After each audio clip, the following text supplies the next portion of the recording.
Il existe un type de douleur qu'aucune explication logique ne peut justifier. Une guerre que rien, ni votre passé, ni vos erreurs, ni vos actes ne peuvent provoquer, sauf une chose, ce que vous êtes en train de devenir. Car dans le monde spirituel, il y a des lumières qui s'allument avant que le monde physique ne les remarque, des flammes qui grandissent dans l'obscurité et qui déclenchent de la panique dans les rangs ennemis. Et certains d'entre vous sont exactement là. Vous n'avez pas cherché les combats, mais les combats vous ont trouvé, parce que vous êtes visible dans l'invisible. Les sorciers, les occultistes, les esprits impurs ne chassent bien pas au hasard. Ils ont une stratégie. Ils observent, ils ciblent, ils frappent. Et ce qu'ils visent, ce sont les porteurs de quelque chose de céleste. Aujourd'hui, je vais vous parler de 6 types de personnes que l'enfer tente de faire taire, de ralentir ou de briser. Mais rappelez-vous ceci, si vous êtes attaqué, c'est parce que vous êtes dangereux pour les ténèbres. Premier, les porteurs de la présence. Il y a des âmes que le ciel marque d'un sceau invisible, un parfum que seuls les esprits discernent. Ces êtres ne cherchent pas la reconnaissance. Ils ne postulent à aucun trône humain, et pourtant, dans le monde invisible, ils sont identifiés, classés, repérés comme des foyers vivants de lumière. Ils sont peu nombreux. Ils ne sont pas toujours en première ligne. Mais ils ont croisé quelque chose que la majorité des croyants n'effleurent jamais. Ils ont rencontré Dieu, vraiment. Ce ne sont pas des visiteurs occasionnels de sa présence. Ce sont des hôtes permanents. Leur cœur est devenu un sanctuaire. Leur vie, une pièce intérieure où la gloire descend et reste. Ils ont payé un prix, un silence, une solitude, une séparation, tandis que d'autres poursuivent des ministères, des plateformes, des miracles. Eux poursuivent la face. Ils connaissent ce creux dans la poitrine quand Dieu semble loin. Ils connaissent la brûlure douce du jeûne, non pour obtenir, mais pour le retrouver. Ils savent que sa présence vaut plus que l'oxygène, plus que les bénédictions, plus que la vie elle-même. Quand ces porteurs de la présence entrent dans un lieu, ils n'ont pas besoin de parler pour être ressentis. L'atmosphère les enregistre. Les esprits impurs le détectent. Ils transportent une densité spirituelle, une pression céleste, une empreinte d'éternité. Ils dérangent, et c'est pour cela qu'ils sont visés. Les puissances des ténèbres ne s'inquiètent pas des croyants ordinaires. Elles tremblent devant ceux qui hébergent Dieu. Il y a dans les lieux occultes une alarme spirituelle qui se déclenche quand l'un de ses porteurs se lève, prie, loue ou se déplace. Des esprits territoriaux se remettent en alerte. Des flèches invisibles sont décochées. Des oppressions étranges surgissent, fatigue accablante, incompréhension relationnelle, pression financière sans logique, atmosphère lourde qui ne viennent de nulle part. Ils ne sont pas attaqués pour ce qu'ils font. Ils sont attaqués pour ce qu'ils émanent.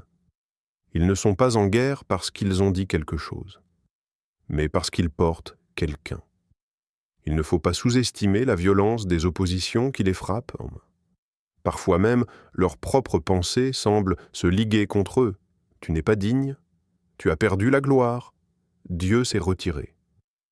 Mais ce ne sont que des voix voilées, orchestrées dans l'ombre pour les détourner du sanctuaire qu'ils abritent. Le porteur de la présence n'est pas un élu de circonstance. C'est une âme formée par le brisement sacré, par le silence prolongé, par les saisons de rien. Ce n'est pas dans la foule qu'il a été forgé, mais dans la caverne. Ce n'est pas dans l'applaudissement, mais dans l'abandon. Ce n'est pas dans l'activité, mais dans l'adoration nue, dépouillée de but. Et pourtant, c'est cet homme, cette femme, que l'ennemi place en haut de sa liste, pas à cause de ses sermons, mais à cause de l'autel vivant qu'il est devenu. Il est l'interruption incarnée des œuvres démoniaques. Il ne parle pas, mais sa présence dénonce. Il ne prêche pas, mais son silence expose. Il ne combat pas, mais sa lumière consume. Tu sauras que tu portes la présence quand des gens t'éviteront sans raison, Des lieux deviendront lourds dès que tu y pénètres. Tu ressentiras des douleurs soudaines qui s'en vont dès que tu pries. Ta solitude sera intense alors même que tu n'as rien fait de mal, car la gloire attire l'hostilité. Et pourtant, c'est aussi elle qui te garde. Les attaques sont violentes, mais elles ne consument pas. Les tempêtes arrivent, mais elles ne noient pas. Parce que celui qui t'habite est plus grand que ceux qui te regardent. Le porteur de présence n'est jamais seul. Même dans la vallée de l'ombre de la mort, il sent la main de Dieu sur son épaule. Même dans les moments de silence, une brise légère lui rappelle « Je suis là ». Il est le chandelier que l'Esprit a allumé pour un temps précis. Il ne cherche pas à briller, il cherche à obéir. Il ne cherche pas à influencer, il cherche à rester. Et c'est justement pour cela qu'il change tout autour de lui. Il n'impose pas, il imprègne, il n'agit pas pour se faire voir. Il vit pour qu'on le voie, lui. Il n'est pas un feu de paille, mais un feu couvant, profond, stable. Il est un tison arraché du feu et porteur d'un autre feu, deux. Les éveilleurs de destinée, ils ne sont ni rois, ni prophètes, ni prêtres selon les critères humains. Ils ne montent pas toujours sur les scènes, mais ils marchent parmi nous comme des jardiniers célestes, des révélateurs de feu. Ils parlent, et ce que vous aviez oublié de vous-même recommence à respirer. Il y a des gens, rares, que Dieu envoie, non pas pour briller, mais pour faire briller les autres. Ils sont capables de regarder un homme écrasé et d'y voir un général spirituel. Ils entendent une parole confuse dans la bouche d'une femme timide et devinent un appel prophétique. Leur regard ne s'arrête jamais à ce qui est visible. Leur discernement transperce les apparences, les blessures, les mensonges, les traumatismes. Ces êtres-là ne portent pas seulement des rêves, ils portent une capacité surnaturelle à réveiller ceux des autres. Ils vous parlent et vous vous surprenez à y croire de nouveau. Leur voix résonne dans des zones mortes de votre cœur, et quelque chose se remet debout. Ils ne le font pas toujours consciemment. Parfois, ils posent juste une main sur votre épaule, et votre cœur comprend ce que vos oreilles n'ont pas encore saisi. Ils sont des déclencheurs silencieux, des accoucheurs de vocation, des catalyseurs de feu divin. Mais ils paient le prix fort. Parce que l'enfer déteste les personnes qui reconnectent les autres à leur vraie identité. Joseph, dans les Écritures, n'a pas seulement reçu des rêves, il a interprété ceux des autres. Il les a activés, parfois au milieu même de ses propres chaînes. Il a mis des hommes sur leur destinée, alors qu'il était encore en prison. Et c'est ça, le cœur des éveilleurs de destinée. Ils délivrent les autres, même quand eux-mêmes attendent encore leur propre délivrance. Mais cette capacité fait d'eux une cible redoutée. Car chaque destinée qu'ils réveillent devient une menace en plus contre le royaume des ténèbres. Alors, l'ennemi les attaque, dans leurs paroles d'abord. Il cherche à faire taire leur voix, à semer le doute dans leur esprit. Il commence à se demander « Est-ce que ce que je dis sert vraiment à quelque chose? Est-ce que je ne m'emballe pas? Est-ce que je ne me trompe pas ?» Parfois même, les personnes qu'ils bénissent les trahissent, et cela crée une douleur amère. Mais ils reviennent toujours. Ils n'ont pas choisi ce don. Ce don les a choisis. Ils n'ont pas besoin d'avoir une église pour impacter. Leur conversation sur un banc public porte plus d'huile que 1000 prédications. Mais l'ennemi les vise aussi dans leur estime personnelle. Il veut les convaincre qu'ils ne sont pas qualifiés, pas assez saints, pas assez puissants, parce qu'il sait que s'ils ouvrent la bouche au bon moment, ils peuvent réveiller une génération entière. Alors ces hommes et ces femmes vivent dans une tension constante, un feu intérieur qui veut parler, éveiller, prophétiser, et une pression extérieure qui tente de les faire taire, de les réduire, de les éteindre. Ils peuvent y en vivre des attaques relationnelles étranges, rejet inexpliqué, malentendus constants, ruptures soudaines avec des personnes clés. Pourquoi? Parce que les connexions divines sont essentielles à leur mission. Chaque fois qu'un éveil doit se produire, l'ennemi tente d'empêcher la rencontre. Il veut isoler le déclencheur pour que la mèche n'atteigne jamais la dynamite. Mais le feu ne s'arrête pas. Les éveilleurs sont parfois abattus, mais jamais détruits. Car à l'intérieur d'eux, quelque chose pleure pour les autres. Ils ne cherchent pas la grandeur, ils veulent juste que les autres deviennent ce que Dieu a prévu pour eux. Et ce désir est indomptable. Même quand ils sont fatigués, même quand ils sont blessés, ils reprennent la parole, ils reprennent la main, ils reprennent le risque, car ils savent que ce qu'ils déclenchent ne leur appartient pas. Ce ne sont pas des manipulateurs de destinée, ce sont des serviteurs de l'appel. Ils disent « Lève-toi ». Et des genoux faibles se redressent. Ils disent « Tu es plus que ton passé ». Et des cœurs brisés recommencent à battre. Ils disent « Tu as quelque chose à offrir ». Et des voix muselées se remettent à chanter, même si on les oublie, même si on les méprise, même si ceux qu'ils ont aidés ne se retournent jamais pour dire merci. Dieu, lui, n'oublie pas. Car chaque destinée réveillée crie leur nom dans l'éternité. Troisième, les sentinelles de l'invisible. La nuit est tombée, tout dort. La ville est paisible, les lumières éteintes, les corps reposés. Mais quelque part, dans une chambre sans bruit, un souffle change. Une respiration s'accélère.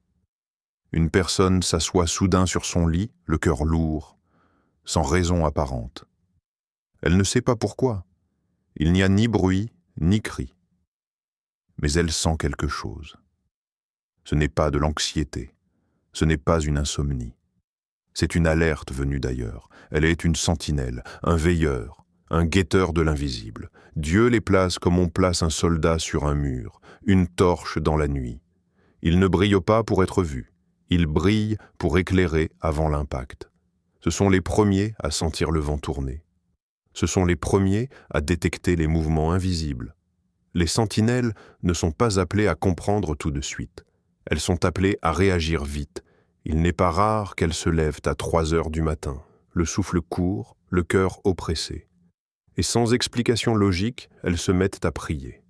Pas pour elles, mais pour quelqu'un, quelque chose, quelque part. Ce sont des radars vivants, des baromètres spirituels. Leur vie est une veille. Elles perçoivent ce que d'autres ne sentent jamais.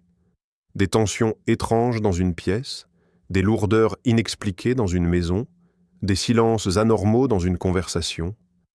Là où la majorité passe sans rien remarquer, les sentinelles captent des détails invisibles. Et souvent, elles ne peuvent pas en parler. Parce que expliquer l'invisible à ceux qui vivent uniquement dans le visible, c'est comme essayer d'expliquer une tempête à des gens qui ne croient pas au vent. Alors elles se taisent. Et elles prient. Encore, encore, encore. Elles sont le système immunitaire de l'Église, elles interceptent, annulent, désamorcent. Elles ne sont pas spectaculaires. Mais elles sont vitales. Et pour cette raison, elles sont extrêmement ciblées. Le monde des ténèbres connaît ses intercesseurs d'un autre niveau.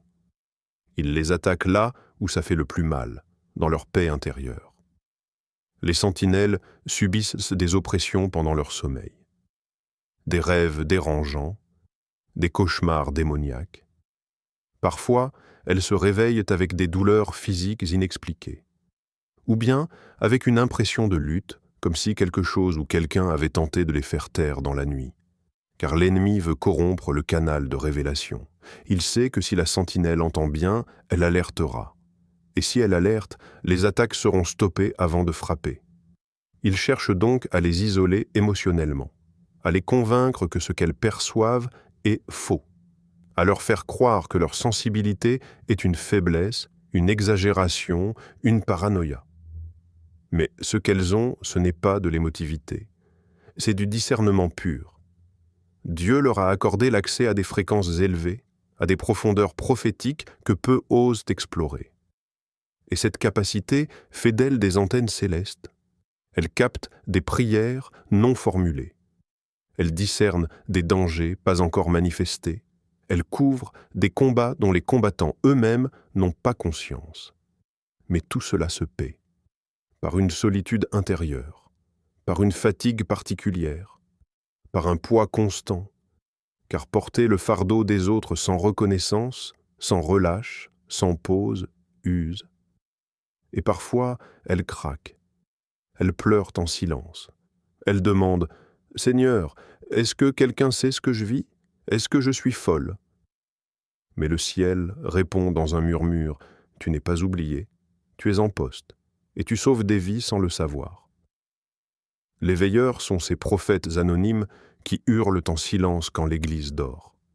Ils sonnent l'alarme dans l'esprit, même quand leur bouche est fermée. Ils voient venir la guerre et prient pour qu'elle n'arrive pas. Le monde les trouve hypersensibles, mais le ciel les appelle indispensables. Car ils ne prient pas quand les choses vont mal, ils prient pour que les choses n'aillent jamais mal. Ils ne sont pas réactifs, ils sont préventifs. Ils ne répondent pas aux incendies. Ils prient avant que l'allumette ne tombe. Et s'il fallait une image pour les représenter, ce serait celle d'un soldat posté sur une tour, regard fixe vers l'horizon, entendant des sabots que personne n'entend encore. 4e. Les bâtisseurs du royaume. Ce ne sont pas des philanthropes, ce ne sont pas des investisseurs à l'ancienne, ce sont des stratèges du royaume. Ils ont compris que l'argent n'est pas un outil neutre. Ils ont discerné ce que beaucoup refusent d'admettre.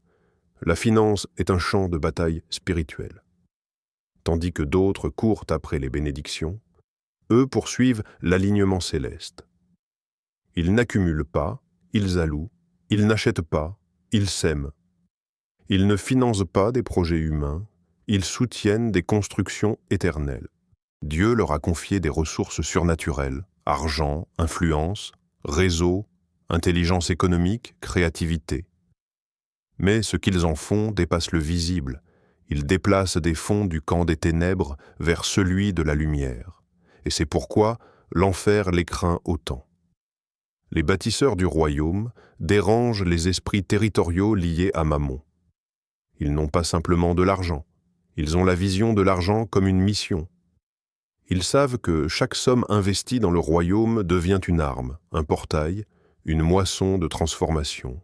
Ils soutiennent des missionnaires quand tout le monde se tait. Ils achètent des bâtiments quand d'autres hésitent. Ils créent des emplois pour libérer des vies de la pauvreté systémique. Ils refusent que le peuple de Dieu soit dépendant des dons du monde. Ils sont les artères financières du corps de Christ. Mais ces bâtisseurs sont aussi des cibles marquées. Car chaque projet qu'ils financent dans la lumière est une perte sèche pour les ténèbres. Alors, les attaques qu'ils subissent sont souvent économiques, relationnelles et juridiques. Blocage bancaire sans raison. Perte soudaine de partenariats. Retard mystérieux sur des projets inspirés. Accusations mensongères. Ou même trahison de personnes en qui ils avaient investi. Rien n'est aléatoire. Quand tu es un bâtisseur du royaume, l'ennemi tentera de pervertir ta générosité, d'assécher ta source ou de briser ta stratégie. Parce qu'il sait que tant que tu as les moyens, le ciel aura une voix sur terre. Il s'en prend aussi à leur stabilité émotionnelle. Car si l'ennemi ne peut pas stopper le flot, il essaiera de briser le vase. Fatigue mentale, doute sur leur appel, pression psychologique, tentation d'abandonner, il veut qu'ils ferment les robinets, qu'ils abandonnent le champ de bataille économique, qu'ils retournent à une gestion purement humaine, déconnectée de l'onction. Mais les véritables bâtisseurs sont formés dans le secret. Avant d'avoir géré des millions, ils ont appris à être fidèles avec des pièces. Avant d'être des distributeurs de gloire, ils ont été des serviteurs cachés. Leur cœur a été brisé, puis reconstruit autour d'une seule idée. Mon argent ne m'appartient pas. C'est une arme entre les mains de Dieu. Ils ne sont pas des sponsors. Ce sont des sentinelles économiques. Ils discernent les temps. Ils savent quand semer, quand retenir, quand déclencher un financement pour briser une forteresse géographique ou spirituelle. Ils peuvent reconnaître un faux prophète à la façon dont il parle de l'argent, et ils peuvent détecter une terre fertile juste par une parole de Dieu. Ils sont des marchands du royaume, au sens noble, pas ceux qui vendent l'Évangile, ceux qui financent la vérité sans se faire voir. Mais leur rôle va au-delà de la provision. Ils reconstruisent les fondations économiques du peuple de Dieu. Ils enseignent à penser comme des rois, non comme des mendiants. Ils provoquent des réveils économiques. Ils forment des générations d'entrepreneurs consacrés. Et même quand ils sont volés, sabotés, ruinés, ils savent comment revenir, parce que leur source n'est jamais terrestre. Leur système est céleste. Ils sont des banques vivantes du ciel. Et même quand tout semble à sec, Dieu relâche un fleuve. Là où ils passent, les projets s'élèvent. Là où ils investissent, la terre change. Là où ils s'arrêtent, le royaume prend forme concrète. Et s'ils sont si attaqués, c'est parce que chaque chantier qu'ils activent accélère la fin du système corrompu. Ils construisent avec des plans que seuls les intercesseurs voient. Ils financent avec une sagesse que seuls les prophètes comprennent. Ils donnent non par émotion, mais par stratégie divine. Et quand ils donnent, les autels païens tombent. 5e. Les libérateurs, style, intense, brut, viscéral, un ton de combat intérieur et de feu frontal, comme un journal de guerre livré depuis la ligne de front. Il n'y a pas de trompette quand ils arrivent, pas de couronne. Souvent, ils arrivent dans le silence, parfois même avec leur propre chaîne encore visible. Mais dès qu'ils ouvrent la bouche, les murs invisibles tremblent. Ce ne sont pas des héros de vitrine. Ce sont des survivants devenus des soldats. Ils ont connu les prisons intérieures. Ils savent ce que c'est que de hurler sans bruit, de suffoquer dans l'âme, de lutter dans l'esprit. Et c'est ce qui fait d'eux des libérateurs. Ils ne parlent pas de délivrance comme d'une doctrine. Ils en parlent comme d'un feu qu'ils ont traversé. Ils ont senti les chaînes, connu les ténèbres, goûté à l'oppression. Et quand Dieu les a sortis, il a mis dans leur voix un glaive.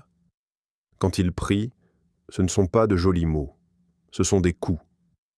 Quand ils proclament, ce ne sont pas des versets récités, ce sont des sentences. Ils n'ont pas besoin de frapper fort. L'ennemi les connaît, il les sent, il dérange profondément. Il trouble les atmosphères où les esprits de captivité se reposaient depuis des années. Il ne se contente pas de calmer les symptômes, il traque les racines. Là où beaucoup ont appris à vivre avec la douleur, eux viennent pour démolir la douleur. Ils savent que la délivrance est un acte de justice spirituelle. Ils comprennent le langage légal du royaume. Ils savent que certains liens ne se brisent pas seulement par l'autorité, mais par la révélation du droit. Ils viennent avec les clés, pas juste les poings. Ils ne chassent pas pour impressionner, ils chassent pour libérer. Mais leur appel a un prix, la guerre est constante. L'ennemi les frappe dans leur propre esprit. Il tente de les confondre, de les faire douter de leur propre liberté. Car si le libérateur commence à croire qu'il est encore captif, il arrêtera de libérer les autres. Il les attaque dans leur identité. Des pensées étranges surgissent, des peurs sans fondement, des symptômes physiques bizarres, des oppressions qui arrivent juste avant un rendez-vous important. Ils vivent des fatigues brutales au moment exact où ils doivent prier pour quelqu'un. Ils entendent des voix spirituelles qui essaient de les faire reculer, des voix qui leur disent « Tu n'es pas prêt, tu n'as pas assez jeûné, tu es trop faible, tu vas finir comme ceux que tu aides. » Mais ces voix mentent, elles viennent de ceux qui savent que leur autorité est réelle. Car les libérateurs n'opèrent pas dans la puissance du moment. Ils opèrent dans l'héritage de la croix. Et cette croix, aucun démon ne peut la contester. Quand ils se lèvent, ce n'est pas leur nom qui parle. C'est le nom de Jésus qu'ils savent manier comme une épée. Et même s'ils tremblent parfois, même s'ils doutent parfois, ils avancent quand même. Car ils savent que dans la guerre, le courage n'est pas l'absence de peur, c'est l'obéissance malgré la peur. Ces hommes et ces femmes ont choisi d'être des instruments de rupture. Ils sont les marteaux du royaume. Ils fracassent les prisons spirituelles avec des paroles que Dieu leur donne au moment précis. Leur bouche devient un canal. leur présence devient une menace. Leur regard devient un feu. Ils ont vu trop de souffrances pour se taire. Ils ont entendu trop de cris intérieurs pour rester confortables dans une religion sans puissance. Alors ils confrontent, ils exposent, ils dérangent. Ils sont accusés d'être trop durs, trop extrêmes, trop radicaux. Mais la vérité, c'est que le confort n'a jamais brisé une chaîne. Et ces gens ne cherchent pas le confort. Ils cherchent la liberté. Ils savent que les chaînes aiment le silence. Alors ils parlent, même quand cela leur coûte, même quand cela les isole, même quand cela les expose. Ils ne sont pas aimés par tous. Mais ils sont connus dans le ciel et redoutés dans les ténèbres. 6. Les chercheurs de vérité. Ils ne sont pas nés pour s'asseoir dans les rangs, réciter ce qu'on leur a appris et applaudir des sermons qu'ils ne comprennent pas. Ils ne sont pas à l'aise dans les systèmes religieux. Ils posent trop de questions. Ils dérangent par leur silence, et encore plus par leurs interpellations. Ils ne sont pas là pour diviser, ils sont là pour déchirer le voile. Ce sont les chercheurs de vérité. Ils sont ceux qui ont grandi dans des traditions, des doctrines, des habitudes d'église, mais un jour, quelque chose a craqué à l'intérieur. Un soupir s'est levé. Il doit y avoir plus que ça, plus que ces phrases, plus que ces spectacles, plus que ces dogmes morts. Et ce soupir ne les a plus jamais quittés. Ils n'acceptent pas la vérité sous cellophane. Ils veulent la substance. Ils ne se contentent pas d'un verset cité hors contexte. Ils veulent l'intention divine derrière les mots. Ils retournent au texte. Ils creusent dans les langues originales. Ils confrontent les traductions, les interprétations, les héritages théologiques contaminés. Ils savent que ce que beaucoup appellent orthodoxie est parfois juste de l'héritage culturel non questionné. Et cette quête en fait des solitaires. Ils sont souvent exclus des cercles religieux, accusés de rébellion, de fierté, de scepticisme. Mais ils ne cherchent pas à se rebeller contre Dieu. Ils veulent le retrouver au-delà du bruit. Leur cœur ne supporte pas l'hypocrisie sacrée. Ils refusent de chanter ce qu'ils ne croient pas. Ils préfèrent le silence honnête à la louange automatique. Ce ne sont pas des déconstructeurs cyniques, ce sont des reconstruits brûlés. Ils ont été trahis par des leaders, déçus par des structures, meurtris par des manipulations, mais ils n'ont pas perdu la foi. Ils ont juste refusé la façade. Et cela fait d'eux des dangers pour l'ordre établi. L'ennemi les attaque dans leur esprit. Pensées confuses, doutes étranges, brouillard mental. Pas parce qu'ils sont faibles, mais parce qu'ils sont en train d'exposer ce qui a été dissimulé. Ils reçoivent des révélations dérangeantes. Ils voient des manteaux les mélanges là où d'autres applaudissent.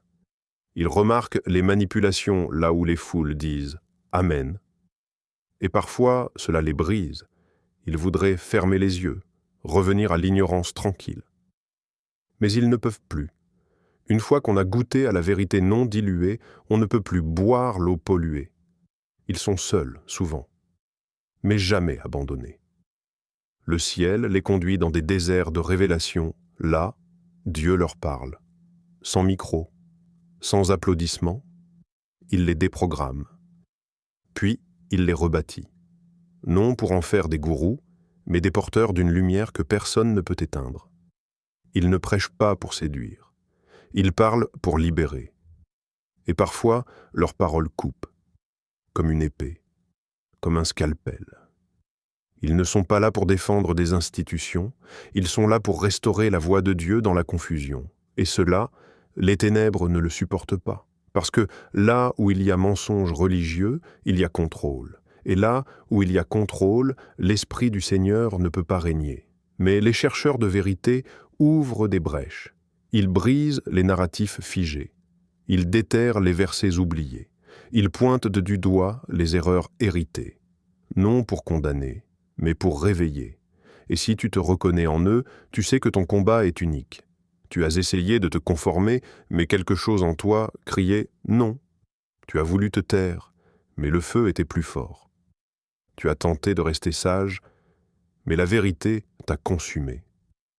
Ce n'est pas un accident, c'est un appel à être une voix dans le désert, un appel à dire ce qui ne plaît pas, mais qui guérit, un appel à rappeler à l'Église ce que Dieu a vraiment dit. Les chercheurs de vérité sont souvent haïs par les hommes, mais applaudis par le ciel. Tu sais maintenant pourquoi les vents se sont levés contre toi, pourquoi les nuits ont été longues, les silences pesants, les résistances étranges. Ce n'était pas un hasard, ce n'était pas une faiblesse, ce n'était pas une malédiction, c'était un signe que ta vie n'est pas neutre, un signe que ton cœur transporte une clé, un signe que ta bouche cache une arme, un signe que ton parcours est une flèche plantée dans le cœur des ténèbres. Tu n'es pas seulement un croyant, tu es un vecteur de lumière, un porteur d'éternité, un témoin que le ciel a désigné. Et cela fait de toi une cible, mais cela fait aussi de toi une sentinelle de Dieu. Les attaques ne signifient pas ton échec, elles signalent ton impact. Les tempêtes ne sont pas venues pour t'éteindre, elles sont venues pour tester ce que tu portes. Car l'enfer ne combat que ce qu'il craint, et si tu es combattu, c'est que tu comptes. Regarde ton histoire, relis les pages de ton combat, tu verras les traces d'un appel, d'une mission, d'un feu, tu verras que tu as toujours été différent. Non pas pour être seul, mais parce que Dieu t'a mis à part. Tu es peut-être un porteur de la présence, un éveilleur de destinée, une sentinelle de l'invisible, un bâtisseur du royaume, un libérateur acharné, un chercheur de vérité, ou peut-être tu es les 6 à la fois. Quoi qu'il en soit, sache ceci. Tu n'as pas été laissé à découvert. Tu es entouré, protégé, autorisé, envoyé. L'enfer t'a repéré, mais le ciel t'a scellé. Alors relève la tête, redresse l'esprit, rallume la voix. Ce que tu vis n'est pas un hasard, c'est une preuve céleste que tu es sur la bonne route. Et ceux que l'enfer surveille, Dieu les couvre.